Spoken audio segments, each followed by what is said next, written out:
دنیا کے مختلف ممالک میں جانا ہوتا ہے، تو ایک دفعہ میں اٹلی گیا تو وہاں ایک شہر میں مجھے کچھ دوست لے گئے، تو وہ چھوٹا سا گھر تھا، تو 20 سے 30 لوگ وہاں رہ رہے تھے۔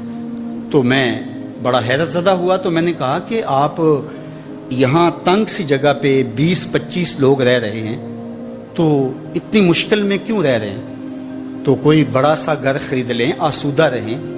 تو انہوں نے کہا کہ جناب آپ ہمارے علاقے میں جا کے دیکھیں، 5-5 کنال کے گھر ہم نے وہاں شروع کیے ہیں۔ ہم یہاں کمائی کرنے آئے ہیں، عیش کرنا تھوڑے آئے ہیں۔ ہم تو چند سالوں کے لیے یہاں آئے ہیں، اس لیے ہم یہاں سے کماتے ہیں، بھیجتے وہاں ہے جہاں ہم نے ہمیشہ جا کے رہنا ہے۔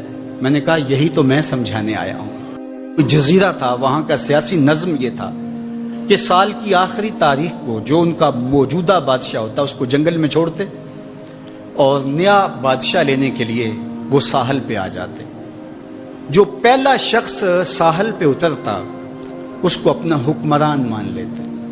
جو بھی حکمران بن جاتا وہ خوش ہو جاتا، حالانکہ اس کو بتا دیتے کہ 1 سال کے لیے تجھے منتخب کیا ہے، سال کی آخری تاریخ کو تخت سے اٹھائیں گے، باندھیں گے، جکڑیں گے، اور اسی جزیرے کے دوسرے کنارے ایک جنگل ہے جہاں خاردار جھاڑیاں اور موذی جانور ہیں، وہاں تجھے پھینک دیں گے۔ وہ بھول جاتا، کہتا دیکھی جائے گی۔ اور سال کی آخری تاریخ جب وہ رسیاں اور زنجیریں لے کے آتے تو وہ پریشان ہو جاتا کہ آنکھ جھپکنے میں سال گزر گیا، پتہ ہی نہیں چلا۔ پھر روتا ہوا چیختا ہوا اس جنگل میں جاتا اور لوگ اس کو چھوڑ کے آ جاتے اور درندوں کا رزق بن جاتا۔ اور جو بھی آتا اس نے کبھی انکار نہیں کیا تھا۔ پہلی بار ایسا ہوا کہ جس شخص کو انہوں نے ہار ڈالے، گارڈ آف آنر دیا، تعظیم تکریم دی، سیلوٹ کیا، اس نے کہا یہ سب کیا ہے؟ کہا کہ آج کے بعد تو ہمارا حکمران ہے۔ کہا میں تو امور سلطنت نہیں جانتا، میں تو تاجر آدمی ہوں، چیزیں بیچنے آیا ہوں۔ کہا کہ ہمارا اصول یہی ہے کہ سال کی پہلی تاریخ کو پہلا شخص جو جزیرے پہ قدم رکھتا ہے وہ ہمارا حکمران ہوتا ہے۔ اس نے کہا میں تو امور سلطنت کو نہیں جانتا، تو یہ کس طرح ذمہ داری قبول کر سکتا ہوں؟ انہوں نے کہا کہ تمہیں کرنا ہوگی، اس کے علاوہ کوئی راستہ نہیں ہے، ہمارا یہ قانون ہے، ضابطہ ہے۔ اور یہ بھی بتا دیں کہ سال کی آخری تاریخ کو تجھے اسی جنگل کے دوسرے کنارے چھوڑائیں گے جہاں موذی جانوروں کا رین بسیرا ہے۔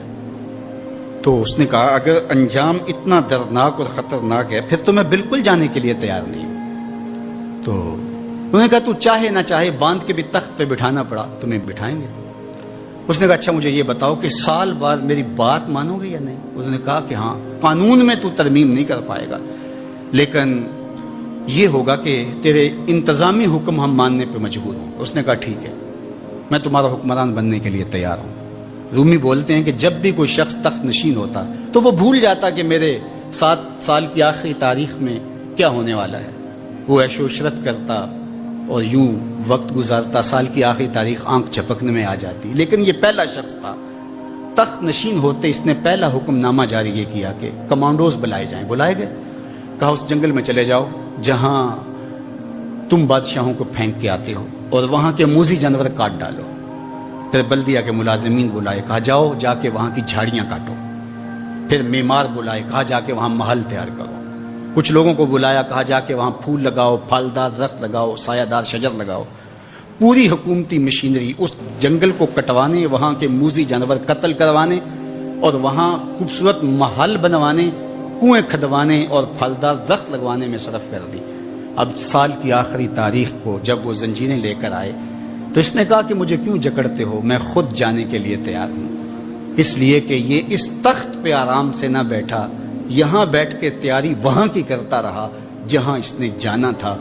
کافر اور فاسق دنیا کے تخت پہ عیش کرتا ہے، بھول جاتا ہے کہ میں نے کہاں جانا ہے، اور صالح مومن اس تخت پہ آرام سے نہیں بیٹھتا، جہاں جانا ہے اس کے لیے تیاری کرتا رہتا ہے۔